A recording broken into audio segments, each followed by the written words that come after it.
pembelajaran pada pelajaran pendidikan Pancasila kali ini adalah untuk memperjelas wilayah negara. Menurut Undang-Undang Dasar Negara Republik Indonesia tahun 1945. Apa sih wilayah negara? Wilayah negara merupakan salah satu syarat berdirinya suatu negara. Secara teori, suatu negara harus memenuhi 3 unsur utama dan 1 unsur konstitutif. Unsur utama berdirinya suatu negara adalah yang pertama, memiliki wilayah negara yang tetap. Selanjutnya, memiliki penduduk yang permanen. Dan yang terakhir, memiliki pemerintahan yang berdaulat. Sedangkan unsur konstitutif berdirinya suatu negara adalah pengakuan dari negara lain atau kemampuan berhubungan dengan negara lain. Apakah ada dasar hukum yang mengatur wilayah negara Republik Indonesia? Ternyata, dasar hukum pengaturan wilayah negara Republik Indonesia tertuang dalam Undang-Undang Dasar Negara Republik Indonesia tahun 1945 pasal 25A. Ketentuan pasal tersebut menyatakan bahwa Negara Kesatuan Republik Indonesia adalah sebuah negara kepulauan yang berciri Nusantara dengan wilayah yang batas-batas dan hak-haknya ditetapkan dengan undang-undang. Coba kalian perhatikan peta wilayah negara Kesatuan Republik Indonesia di samping ini. Ada beberapa jumlah pulau. Bandingkan luas daratan dan luas lautannya. Wilayah negara Kesatuan Republik Indonesia terdiri atas wilayah darat, laut, dan udara. Daratan Indonesia sebagai wilayah negara Kesatuan Republik Indonesia memiliki 17.506 pulau, baik pulau besar maupun pulau-pulau kecil. Ada beberapa pulau besar di Indonesia, yaitu Pulau Sumatera, Pulau Jawa, Pulau Kalimantan, Pulau Sulawesi, dan Pulau Papua. Pulau-pulau tersebut membentang dari Sabang sampai ke Merauke, dari Pulau Miangas sampai ke Pulau Rote. Wilayah perairan negara Kesatuan Republik Indonesia didasarkan pada Deklarasi Juanda yang dikeluarkan pada tanggal 13 Desember 1957 yang menetapkan lebar lautan wilayah Indonesia menjadi 12 mil.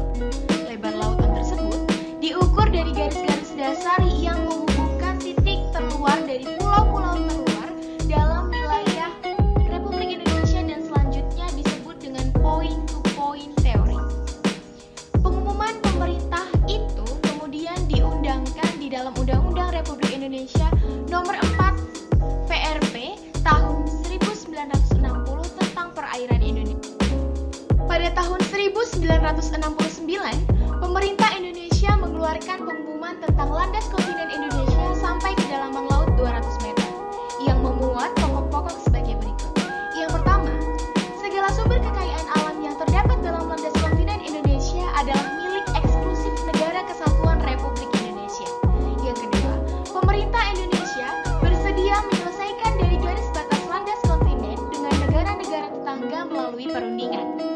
Yang ketiga, jika tidak ada perjanjian garis batas, maka batas landas kontinen Indonesia ialah suatu garis yang ditarik di tengah-tengah antara pulau terluar Indonesia dan titik terluar wilayah negara tetangga. Keempat, tuntutan atau klaim di atas tidak mempengaruhi sifat dan status perairan di atas landas kontinen serta udara di atas perairan itu. Zona Ekonomi Eksklusif Indonesia. Pada tanggal 21 Maret 1980, pemerintah Indonesia mengumumkan Zona Ekonomi Eksklusif Indonesia selebar 200 mil, diukur dari garis-garis dasar. Pengumuman pemerintah ini disahkan dengan Undang-Undang Republik Indonesia Nomor 5 Tahun 1983 tentang Zona Ekonomi Eksklusif Indonesia. Ini berarti bahwa segala sumber hayati yang terdapat di bawah permukaan laut, di dasar laut, dan di bawah laut menjadi hak eksklusif Negara Kesatuan Republik Indonesia.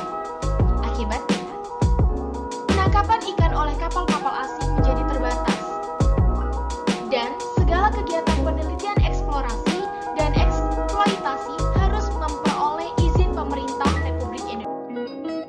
Pada tahun 1982, Konvensi Hukum Laut Internasional memberikan perluasan yurisdiksi negara-negara pantai di Laut Bebas.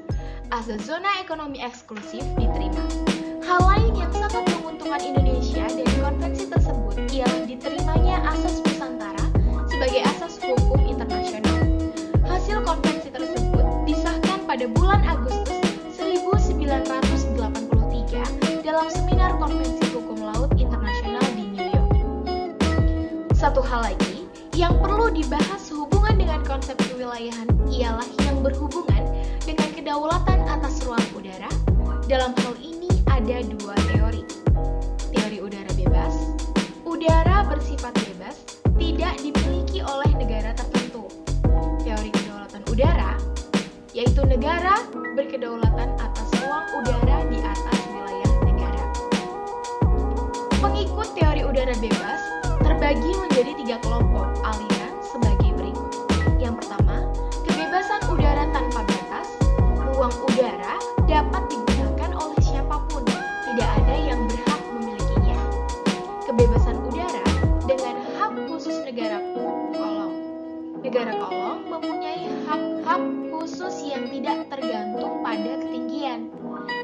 Yang terakhir, kebebasan dalam udara dengan penetapan wilayah atau zona teritorial bagi negara kolong untuk melaksanakan hak. Penganut teori kedaulatan udara terkelompok dalam pendapat-pendapat sebagai berikut. Yang pertama, negara kolong berdaulat penuh hanya dibatasi oleh ketinggian tertentu di ruang udara. Negara kolong berdaulat penuh tetapi dibatasi oleh hak lintas damai bagi pesawat negara asing. Dan yang terakhir, negara kolong berdaulat penuh tanpa batas ke atas. Negara Kesatuan Republik Indonesia mengikuti sistem cerobong. Batas wilayah ditarik vertikal dari batas wilayah ke bawah dan ke atas.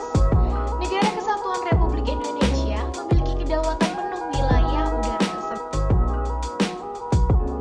Pemanfaatan sumber daya alam seperti pemanfaatan air untuk irigasi dan air minum, pemanfaatan gas alam, sumber-sumber minyak bumi, penambang emas, penambangan batu bara atau wisata alam.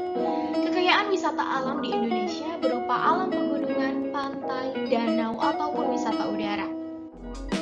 Sampai sini dulu ya Akademia, sampai ketemu di pembelajaran selanjutnya. Jangan lupa di like, comment, dan subscribe.